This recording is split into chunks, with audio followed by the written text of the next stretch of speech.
E agora, começamos de fato o Cena Livre e que seja um momento aí incrível para todos vocês. Muito obrigada.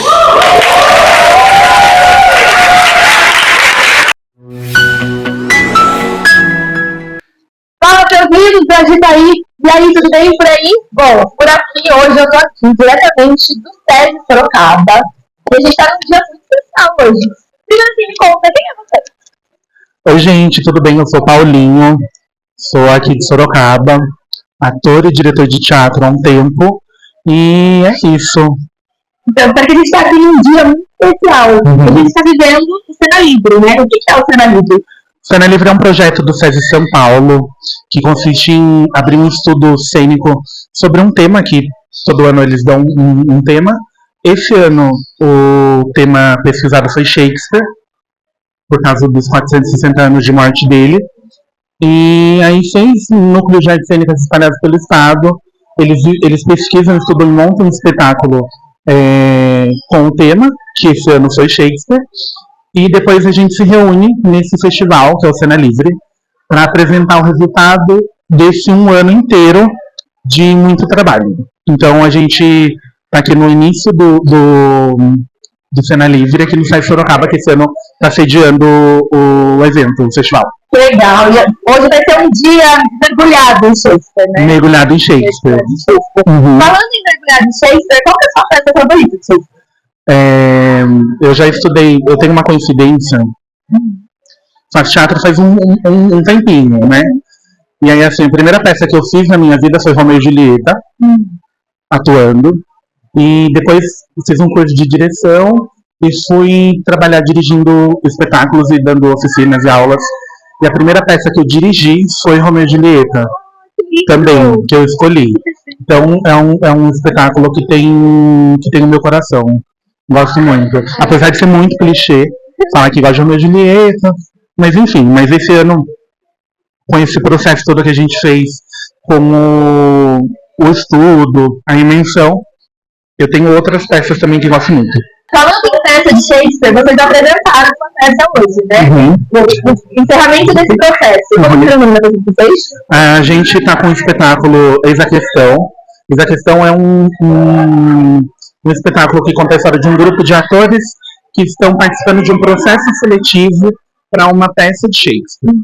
Então, esses 16 atores, eles se encontram num lance de competitividade por conta do processo, e aí a gente destrinchou 6 espetáculos aí de Shakespeare, 6 obras. Foi Romeu e Julieta, Megera Domada, Ricardo III, Macbeth e Hamlet.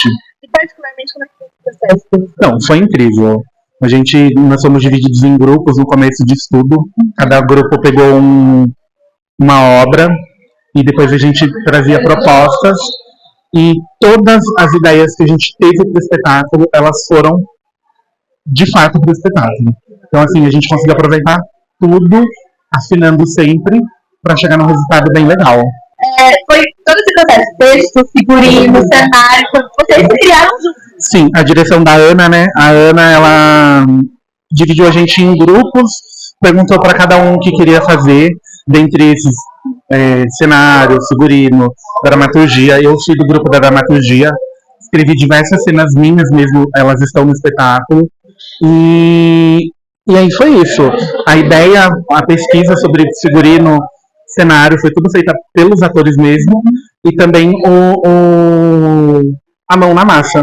Legal. Fazer o figurino no cenário, solda, costurar, tinha equipe de figurino, tem equipe de divulgação, faz parte da equipe de divulgação também.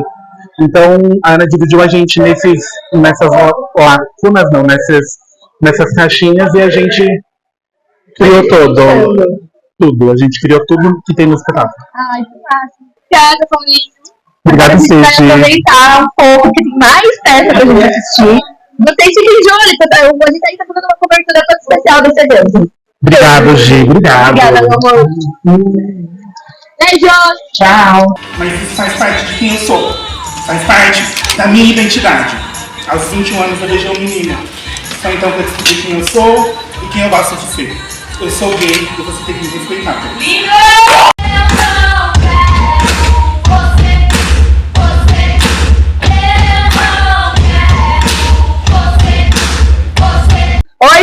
do Agitaí, a gente continua aqui cobrindo o Cena Livre. E agora eu vou com a Priscila. Priscila, me conta um pouquinho, quem é você? Quem é a Priscila? Eu sou a Priscila Borges, sou orientadora de artes cênicas do SESI São Paulo.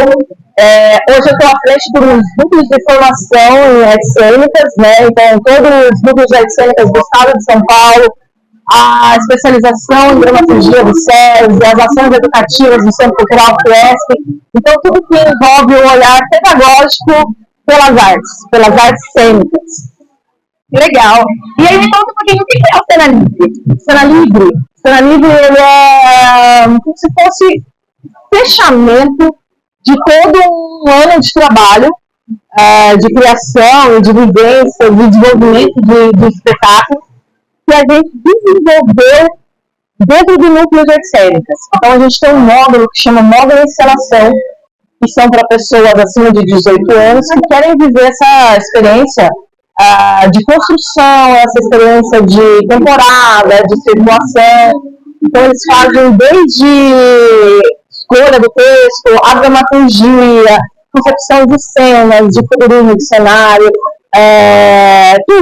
toda a questão estética desse espetáculo. Então, a gente fala um ano, mas na verdade são 11 meses de estudo.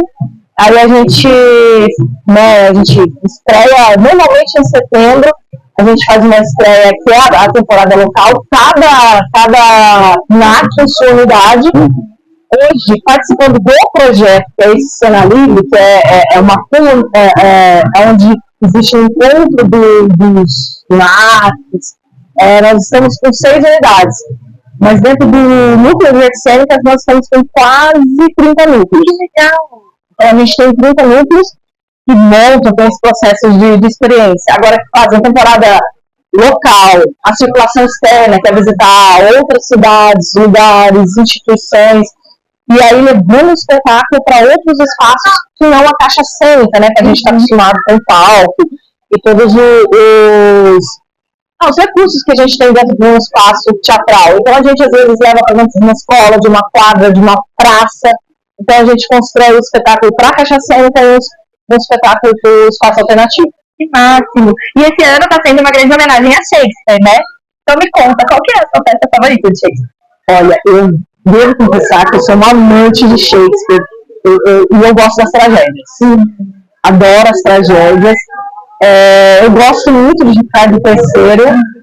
E eu gosto de Otelo, tenho um carinho muito grande por Otelo. Primeira pessoa que está me dizendo Otelo, muito bom. Tô saindo do clichê, né? Eu gosto. Eu tenho um carinho muito grande por Otelo e tudo, mas eu gosto. Gente, por que você fala não gosta de Revolução? Porque o Shakespeare é foda, né? Desculpa, não sei se pode falar. Pode falar. Eu gosto muito de relações humanas, né?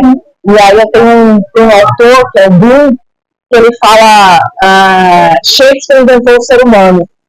E eu acho isso incrível, porque a gente acha todos os estereótipos, todas as personas, tudo. Você pode procurar uma peça de Shakespeare que a gente tem ali. Muito obrigada, Priscila.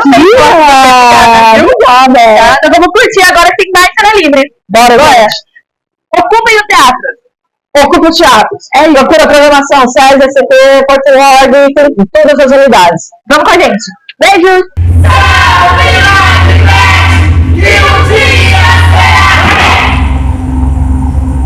Seguindo a nossa cobertura do Cena Livre, eu estou aqui recebendo uma pessoa muito especial. Me conta um pouquinho assim, quem é você?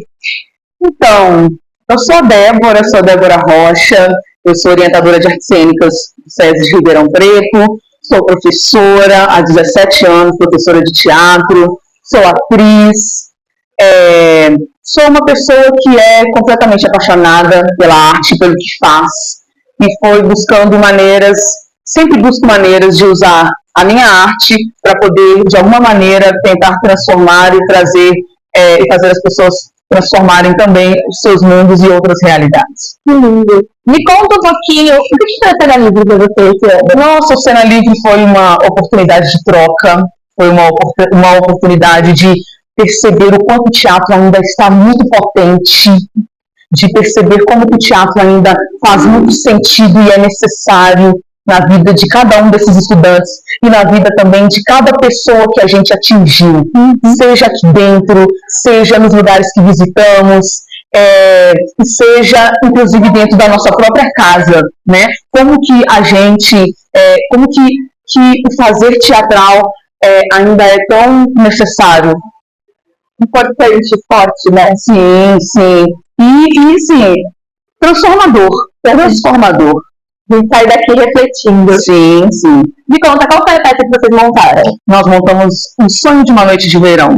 Fizemos uma adaptação popular, então foi a maneira que nós encontramos de colocar também o nosso jeitinho na obra de Shakespeare, né? De transformá-la, de dar a ela um formato que atingisse a mais pessoas, a mais públicos, que uma criança de 6 anos ela se sentou na nossa plateia e entendeu o nosso espetáculo e cantou com a gente, se divertiu com a gente, e uma pessoa de 80, 100 anos também entendeu, também se divertiu, cantou e dançou junto com a gente. Que legal. Como que foi esse processo, professor, de filme? Então, nós começamos, primeiro nós passamos pela questão da escolha do texto, né?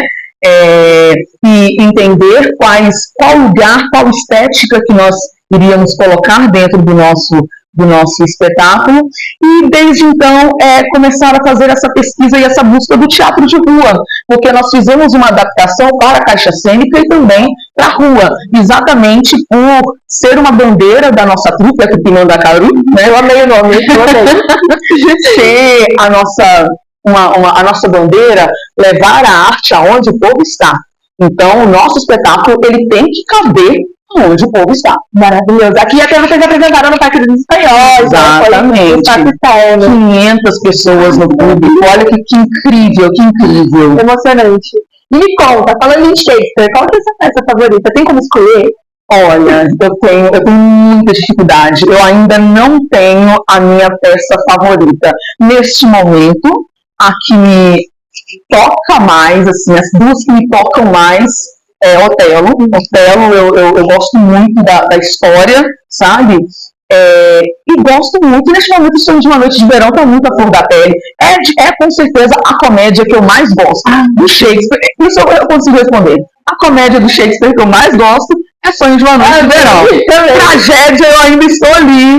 Eu acho maior a possibilidade de escolha, né?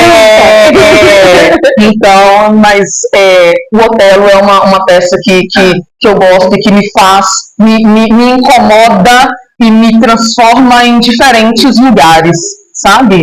Então é uma peça que eu admiro bastante. Muito obrigada por ter falado comigo. Eu que agradeço. Obrigada. E o recado que a gente está deixando para o nosso público é: vamos ocupar o teatro, gente. Vamos ocupar os teatros, todos eles. Todos. Teatro é nosso. Vem com a gente. Obrigada, beijos. Obrigada. Eles nunca se foram de verdade. Eles sempre estiveram vivos nos palcos do mundo e, pelo que sei, nas telas também. Hakuna Matata. É lindo dizer!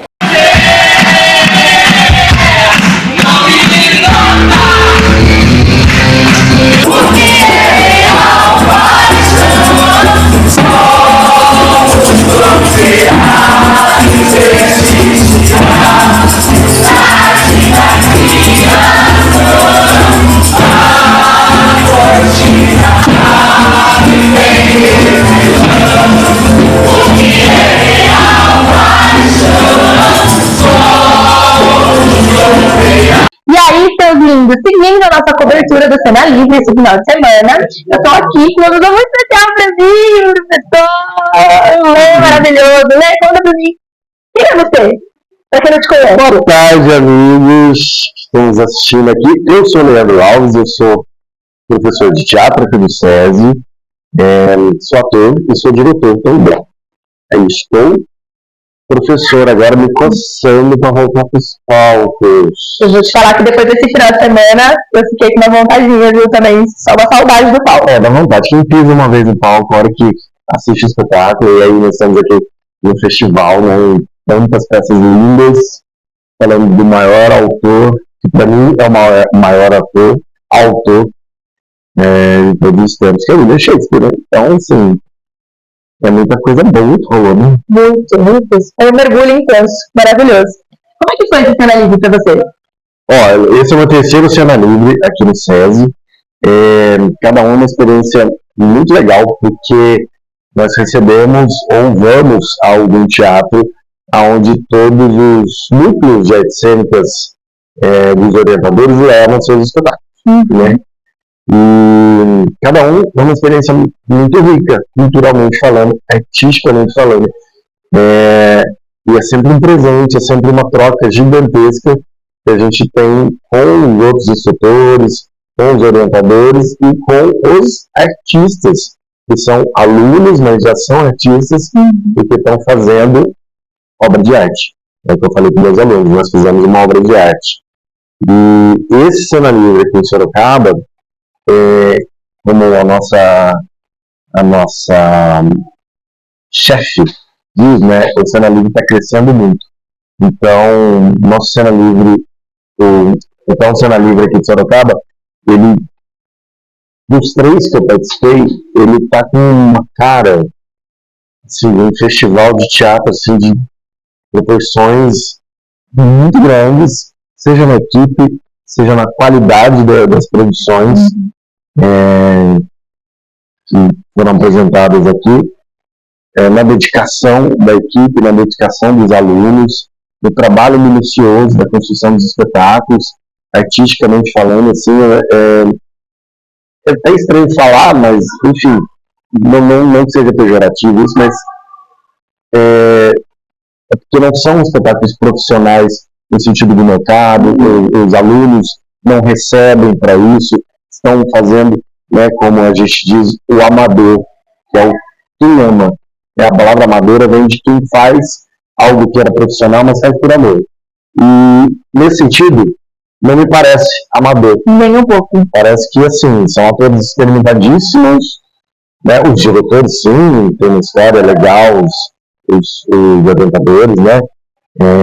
Eles, sim, têm uma grande bagagem, mas, assim, é tanta qualidade em cena que a gente vê, você fala, meu, eu acabei de falar para uma das atrizes aqui da Ana, de encenação aqui de Sorocaba, eu torço muito para que vocês saiam daqui, montem um grupo de teatro de vocês e levem essa mesma qualidade, aí sim, para o teatro profissional, no sentido de se sustentar com isso, ganhar grana com isso, viver disso, né? Nós tivemos uma palestra que agora foi falado sobre isso, como que eu vivo nesse meio, como que eu desenvolvo meus projetos, e é isso, é o que todo mundo bate sempre na tecla, né? O ator, o artista, ele precisa se especializar. Em quê? Em se vender. Às vezes a gente é só artista, né? E às vezes dói um pouco deixar de ser artista, tem que estudar lei de incentivo, tem que estudar como é que faz projeto, como é que vai atrás de patrocínio, como é que faz parceria, né? Então, mas tem que fazer, como foi dito hoje, tem que saber que é um produto que vai pagar suas contas. E é gostoso pra caralho. Pode falar, tá liberado. É uma delícia, então se você conseguir viver disso, vai embora. E é um privilégio. Não desiste. Não, é um privilégio. É um privilégio. Se a gente considerar as nuances trabalhistas das possibilidades, né? Você trabalhar com aquilo que você gosta, fazendo arte, é poucos. Não faço não. E ontem vocês tiveram a honra de encerrar, né, o Cena Livre. E conta um pouquinho como é que foi a peça, o processo de criação. Tá, mas só para contextualizar a galera é o seguinte, eu sou instrutor de teatro, eu não sou o orientador. Qual que é a diferença, né? Porque o Cena Livre ele é feito pelos espetáculos dos orientadores. Onde estão os orientadores? São nos centros culturais, onde tem os grandes teatros e tal. Como eu sou livre Torontim, eu tenho um curso lá, que se chama Vivência Teatral, que é um projeto piloto, que começou esse ano, na verdade. Se eu não me engano, somos 21 instrutores, ou 21 no geral, não me lembro direito, mas então tem outras vivências que estão fazendo suas estreias agora, né? Nós estreamos um pouco depois deles. E ontem nós tivemos o prazer e o privilégio, pela proximidade da cidade, eu era de Sorocaba, a Priscila, né, que é a nossa coordenadora, ela me convidou falei, olha, acho legal, vamos fazer também, na temática, para fazer um espetáculo lá. E calhou de ser o último fechamento, que é legal, eu achei muito legal. O primeiro fosse do meio também. O importante era participar. Né? Maravilhoso. E foi muito legal, porque nós temos uma equipe que muitos são iniciantes ainda. E era um desafio grande, assim, né? Que eu falei, a qualidade, a régua tá aqui em cima. E por mais que a gente fale de eles vieram assistir todos os espetáculos, falei, gente, não se preparem, não é nesse lugar que a gente tem que estar, mais isso ajudou. Eles falaram, nossa, vamos correr atrás. E eu terminei ontem muito orgulhoso deles. Eles pegaram demais. Porque eu falei, olha, gente, vocês não estão devendo nada. Não estão devendo nada pra ninguém. Tudo vai ser sempre lugares diferentes, né? E eles entregaram seu espetáculo lindo. Tava nervosíssimo. Nosso espetáculo era aberto. Então, vamos falar do espetáculo. Mas, fora isso, então, só para concluir essa parte, eles entregaram um espetáculo lindo. Então, eu estou muito orgulhoso. Eles estão muito aliviados. Deu tudo certo. Foi lindo de assistir também, viu? Falando do processo, assim, é o que eu falei. Eram pessoas ali que sequer às vezes conheciam Shakespeare. A gente sabe, todo mundo meio que conhece por causa de Romeu e Julieta e tal, mas ir atrás de outras peças mais profundas, assim, menos conhecidas, muitas pessoas não vão mesmo, né? E eu tenho ali um elenco muito diverso. Eu tenho atores que já fizeram coisas, mas eu tenho arquiteto, eu tenho advogado, eu tenho policial, enfim, então é uma coisa assim, né? Tipo, uau! Uma grande mistura, né, de pessoas. Tem gente que já se formou em teatro e veio fazer. Eu tenho um vereador. Sério? Que maravilhoso. Não vou esperar. Também. Você sabe que eu parceiro. Enfim, assim, é uma diversidade muito grande. Que é diferente, é isso que eu estou falando, é diferente dos espetáculos dos orientadores, que geralmente já é uma galera que já foi experimentada no teatro, né? Tem uma seleção para entrar, no nosso não tem, a gente abraça quem aparece. O tempo de processo também é diferente, né, Léo? O tempo de processo é diferente. Nosso tempo... Engraçado, porque nosso tempo em meses ele é maior, mas em horas ele é menor. Nós temos 140 horas, os orientadores têm 200, porque eles têm 3 horas nos dias de encontro, só tem 2. Porém, entretanto, todavia, eles estreiam em setembro, nós estreamos agora em novembro. Tem gente que vai estrear só em dezembro. Então a gente tem, porque como é o primeiro piloto, o primeiro ano, eles estão testando ainda, né? Como é que vai ser isso e tal. Tem esse outro caráter que a gente precisa preparar, então vamos falar do processo. Eu falei e não falei. Então, exatamente porque tem um grupo ainda um pouco na iniciação teatral, que a gente tem o curso de iniciação teatral, esse é um curso de iniciação teatral que vai virar um espetáculo, que nem todo livro, né? A não ser o ano que você fez, que a gente fez uma maluquice. Eu enlouqueci e eu montei um espetáculo.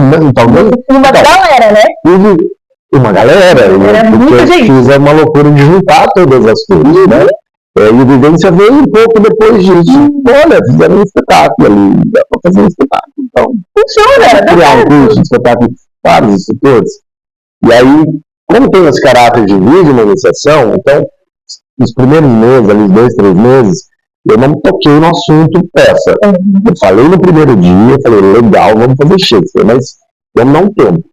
Vamos fazer preparação de ator, vamos descobrir que história é essa aqui a subir no palco, como que eu falo, como que eu respiro, como que eu faço para trabalhar minha voz, como que eu faço para trabalhar meu corpo, né? Expressão vocal, expressão corporal, porque tinha gente que nunca tinha pisado nesses lugares. E é super estranho, né? É uma coisa que você tá com vontade, outra coisa você chega lá e te dá um texto na mão e fala, vai e faz.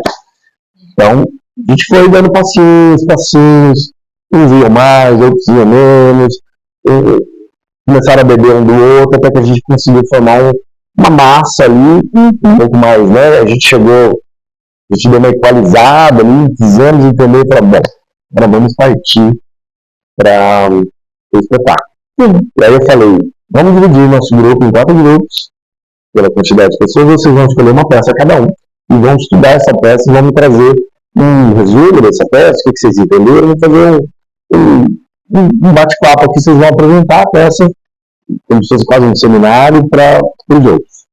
E assim foi, fizeram os resumos, cada um falou que achou, que gostou, que não gostou, que não entendeu, porque Shakespeare também não é uma leitura assim, você bate o olho ali e lê com uma certa fluência, né? É difícil ter essa tradução, não ajuda muito, tem isso também, né? Palavras muito complicadas, às vezes. Complicado, trazer do inglês para o português também, né? O Gabriel estava falando sobre os sonetos, às vezes as métricas são diferentes, às vezes as ideias não passam a mesma ideia, e dependendo do tradutor, da obra, da versão da tradução, vira uma miscelânea. Então, eles tiveram muita dificuldade nisso, a gente sentou, vamos entender, aí começamos a entender os arcos dramáticos, como que um personagem começa de um jeito, o que acontece com ele, como que ele termina. Que é o grande chance do Shakespeare, né? O Shakespeare ele começa a trazer camadas do ser humano nos seus personagens, que até então era pouco visitado, né? Estamos falando do cara de 1600, né?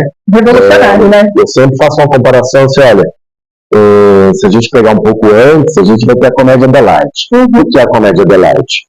O cara que é o apaixonado, ele é o apaixonado.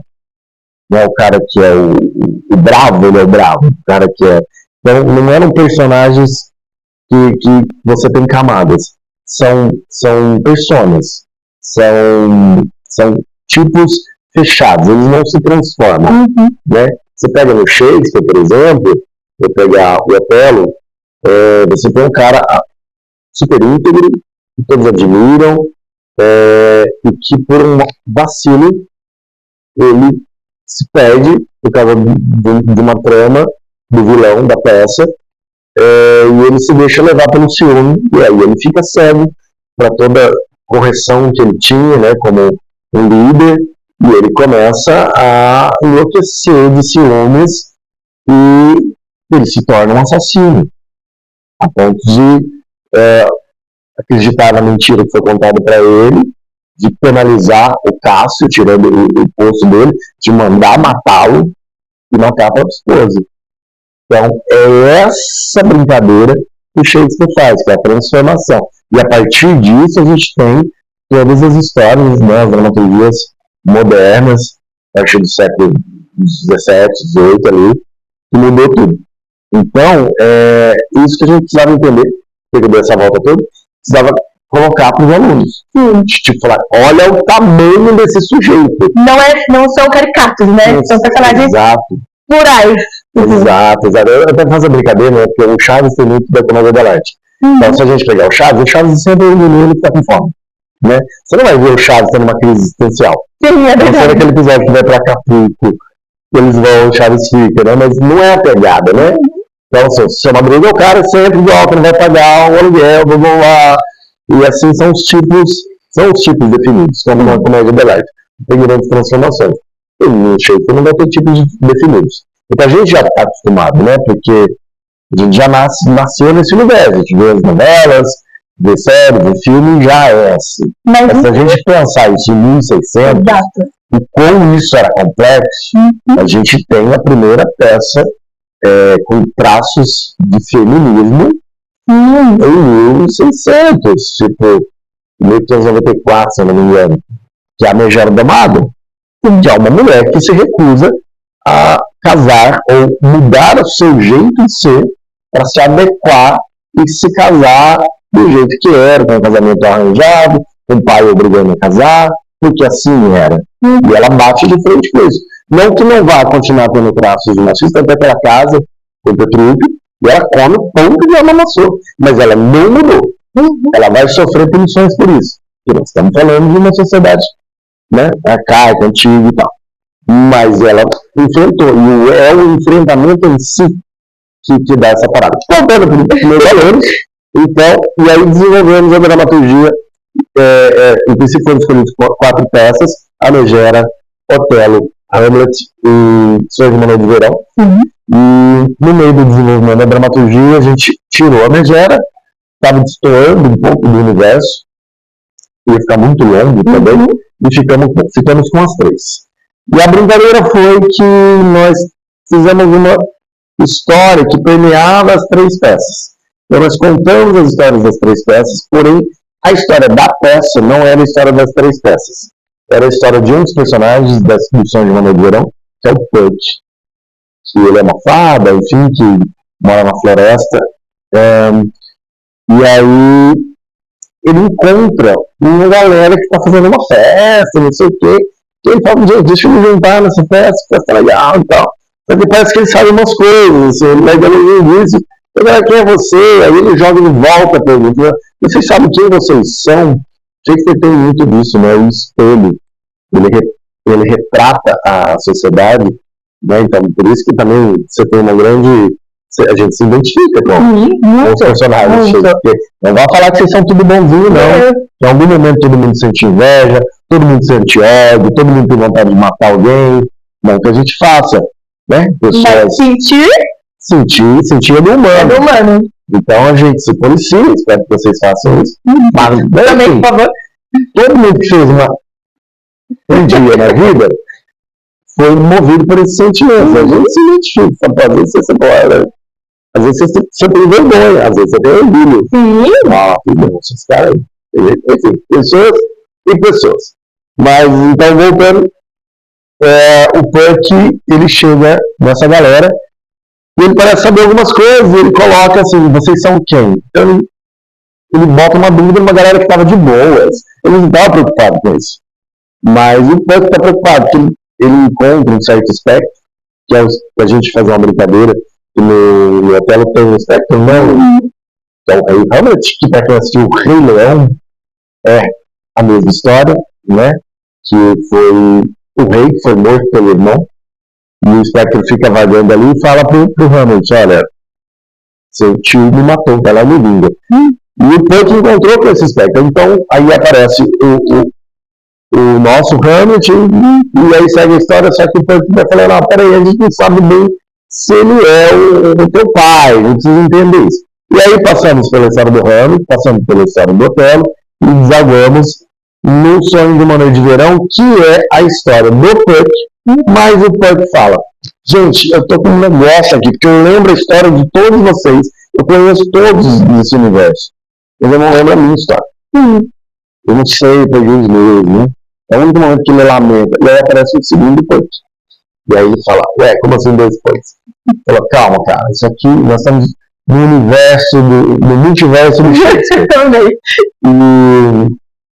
E ele fala, engraçado, eu não lembro as outras histórias, mas eu lembro a sua, eu lembro a nossa. E aí ele conta as outras histórias.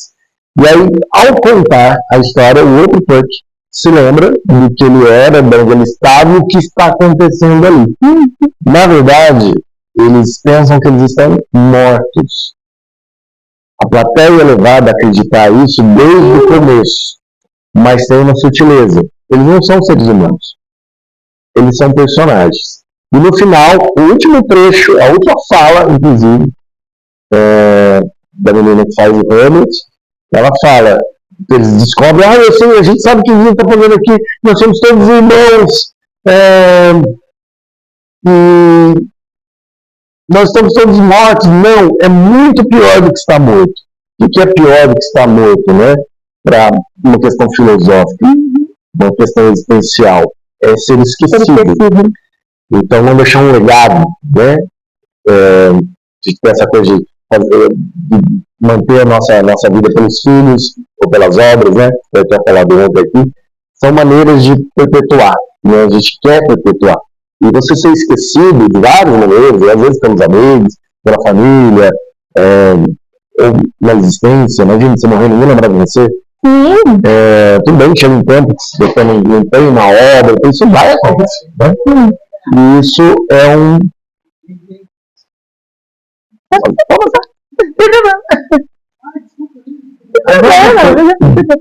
isso é uma questão existencial. Então a nossa peça, ela passa nesse lugar, que está usando ali o plano de fundo da morte, tudo, mas eles são personagens. E o jeito deles não serem esquecidos é eles serem falados, encenados e lidos. E aí eles meio que aceitam essa condição que eles serão esquecidos porque o papai deles morreu, não o rei Hamlet. E aí a gente descobre que o espectro, na verdade, é o próprio Shakespeare. Que sacada, Que morreu, né? Porque teve uma história também que é o seguinte: Shakespeare ficou 200 anos esquecido.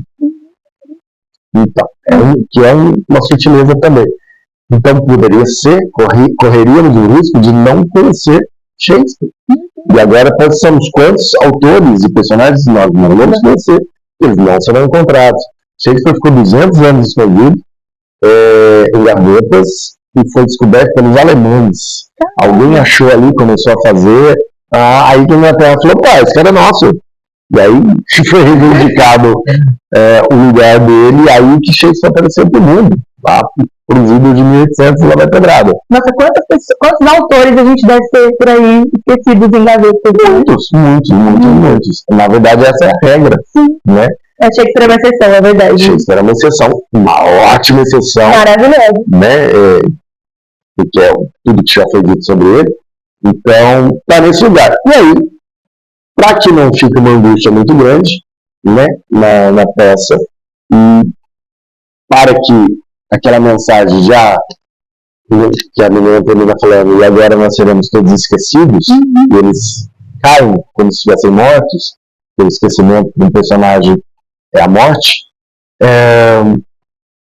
surge uma criança que está na peça desde o começo, com um livro na mão, alguns pegaram, outros não, que faz um discurso final falando: digníssimo público, peço desculpa pelas personagens que vocês viram aqui, eles sempre foram assim, dramáticos, cômicos, mas eles nunca se foram de verdade.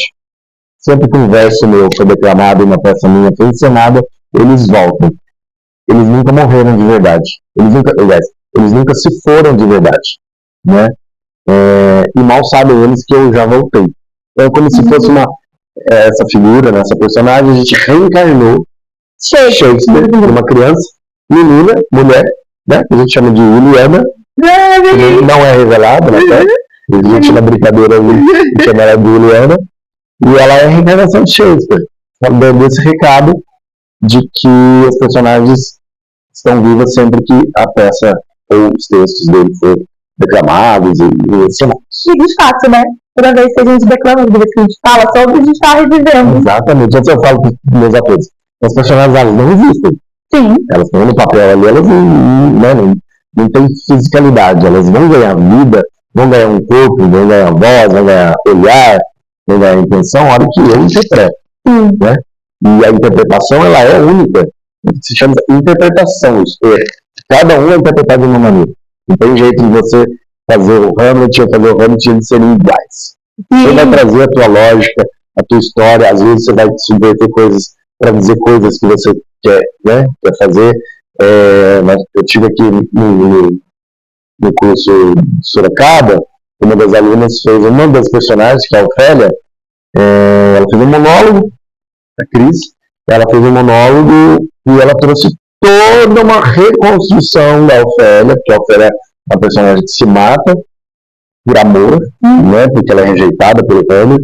Na loucura dele, eu vou vingar a morte, ele começa a excluir todo mundo, ele exclui ela, e ela se mata, e ela trouxe no monólogo dela uma releitura, assim, ela começa a falar: eu sou a Ofélia, aquela que não se matou.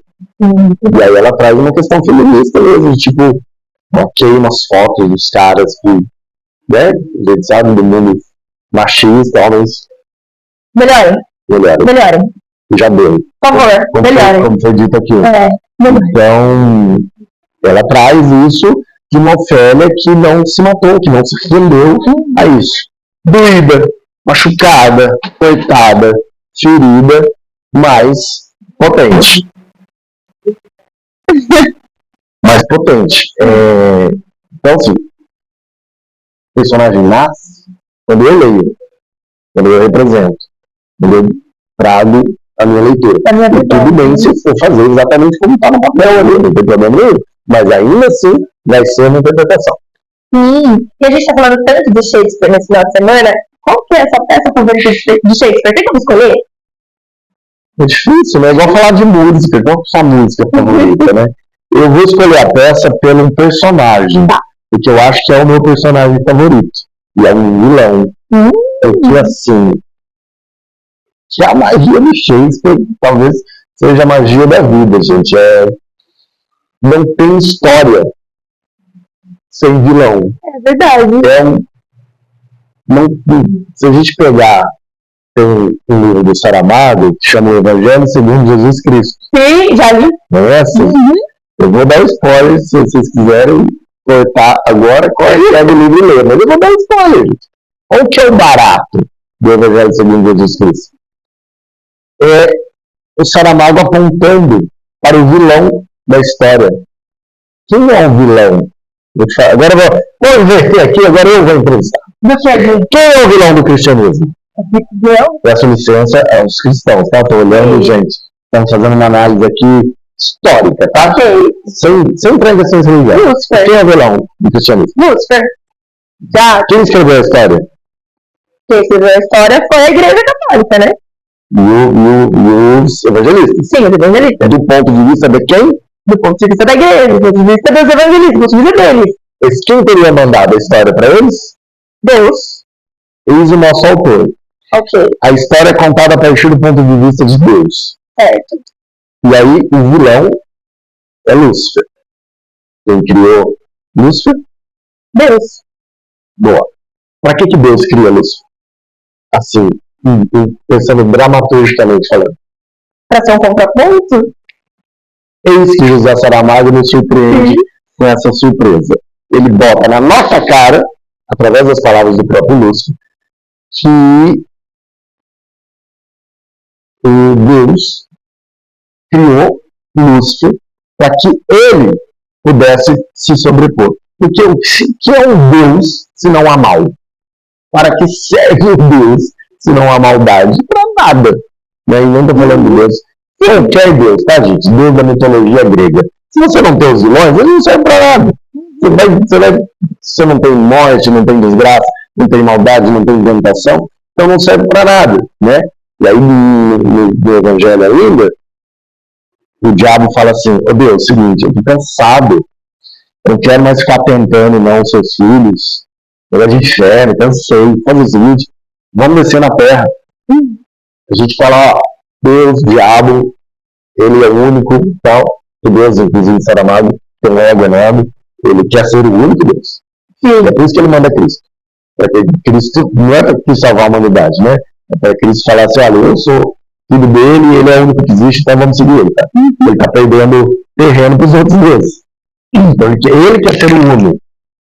E aí o diabo fala assim, então, cansei dessa história, nem mata teu filho nada na cruz, você mate nada, vamos falar para a humanidade que você é o único, a gente faz uma fila, vai todo mundo de volta para o paraíso, e ó, para mostrar que eu estou sendo sincero, isso é o diabo falando, eu aceito ser o último da fila. Então não tem problema, eu entro, para com esse negócio. Aí esse que Deus fala assim, astuto, Satanás, você quase me convenceu. Mas se eu topar essa ideia, não vai rolar. Porque o bem que eu represento, nada significa ser o mal que tu és. Então, essa dualidade, ela precisa existir. Então, voltando, porque eu dei toda essa volta, para falar para minha peça favorita, que na verdade vem de um personagem favorito, que é o Iago de Otelo. Este cidadão, assim, ele merece ser esfolado em praça. Sim. Ele é a representação do mal. Muito, é assim, muito. Quem é o diabo Lúcifer perto de Iago? Desculpa, assim, não é nada. O Iago, assim, ele, assim, na escola da psicopatia, ele fundou, ele dá aula, ele é o diretor, reitor. Então, assim, é muita maldade concentrada num cara só. Realmente. E ainda assim, depois que ele é desmascarado pelo cara, pelo Otelo, que a trama toda desmascarada, porque o Otelo fica sabendo tanto que ele foi enganado, que ele foi iludido, que ele foi persuadido ali pela maldade dele. Ele fala assim, ele ainda pergunta se é verdade algo que você fez. O desgraçado até pichou e falou assim, olha, eu só falei o que eu achava. quem acreditou foi você. Ele não assume, cara. Então, assim, É muito Cobra Cascavel, gente. foda. Então, assim, por esse cara ser a minha peça favorita, eu quero. Mas é maravilhoso, né? Ao mesmo tempo, é Cobra Cascavel, mas realmente precisa do contraponto. Precisa, gente, precisa. É um personagem Quem muito são bom. os heróis, gente? Quem são os heróis, são os vilões. Tanto que agora a gente está vivendo uma fase aí dos heróis virarem filme, né? Sim. A Coringa tá aí, bombando. E muito mais interessante que o Batman. Batman chato, sabe? Cara, um playboy, tipo, traumatizado. Vai fazer terapia, meu filho. Você tinha na caverna, não quer ser nos morcegos, né? As camadas dos vilões são muito mais interessantes. Né? E são seres humanos muito complexos, né? A diferença é que eles assumiram a maldade, né? A gente tem essas complexidades dentro da gente. Eu acho. Obrigada. Obrigada, meu amor. Obrigada. E vocês continuem de olho, sigam a gente nas redes sociais. Lê, como que a gente encontra nas redes? Tô como le.ator, só no Instagram, porque eu sou velho, eu não tenho TikTok, né? Não fiz as dancinhas. Mas aí eu vou entrar no limite. Não dá, tu tem limite. Sigam a Agitaí nas redes, no Spotify, na sua plataforma de áudio favorita, no YouTube e no Instagram. Beijo! Beijo, gente. Tchau, tchau. Nós temos aí quase 40 anos de núcleos de artes cênicas funcionando de forma ininterrupta. Já tivemos mais núcleos, menos núcleos, vai para lá, vem para cá, mas eles nunca deixaram de existir e de acontecer. E depois do núcleo de artes cênicas vieram outras ações. Hoje a cultura do SESI, ela está forte, ela tá de fato bem consolidada. Nós estamos atuando na área de artes cênicas, na área de música, na área de visuais, audiovisual, difusão literária, ou seja, a gente está de fato agora começando a tatear um pouco com o circo. E por que tudo isso, né? Eu acho que a gente tem que começar dizendo da importância da área de cultura dentro do SESI. Nós somos uma instituição que trabalha com foco na educação. A educação é o nosso carro-chefe. Mas a educação, no caso da cultura, ela vem de uma outra forma. Não é educação formal, mas é uma forma também de contribuir. Porque o que seriam das pessoas sem a cultura? O que seria do nosso desenvolvimento sem arte? O mundo seria muito chato, muito cinza, muito ruim. Então, a gente não pode deixar de pensar que se eu quero ter um indivíduo, de fato, crítico, uma pessoa que sabe se posicionar, que sabe se colocar, que sabe defender as suas ideias, que sabe batalhar por aquilo que ela quer. Além da educação formal, além do esporte, a cultura tem um papel extremamente importante e fundamental. Porque é o momento que a gente mergulha na arte, a gente mergulha num universo que muitas vezes não é um universo real, é um universo pensado, desenhado, planejado, mas é um universo que nos leva num sonho, mas que muitas vezes esse sonho se torna realidade, ou ele reflete aquilo que a gente vive no dia a dia. Mas no palco, a gente pode ser diferente.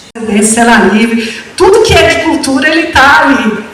E deixa você falar aí com esses meninos, com todo mundo, representando a unidade que está recebendo a gente de porta, não é nem aberta, é de porta reganhada, assim.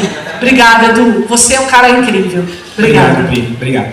Eu queria pedir uma licença para pisar nesse palco, porque eu sei o quanto ele é importante, quanto ele é representativo para vocês. Tá? E em nome do nosso gerente regional, Júlio, tá? Em nome também da nossa gerente financeira, Vilma, também no meu nome, queria estar desejando boas-vindas a todos. Tá? Grupo de Ribeirão Preto, 500 pessoas na praça, gente, foi isso. Uau. Sensacional. E aí, cada ano a gente traz uma temática. Então, justamente para a gente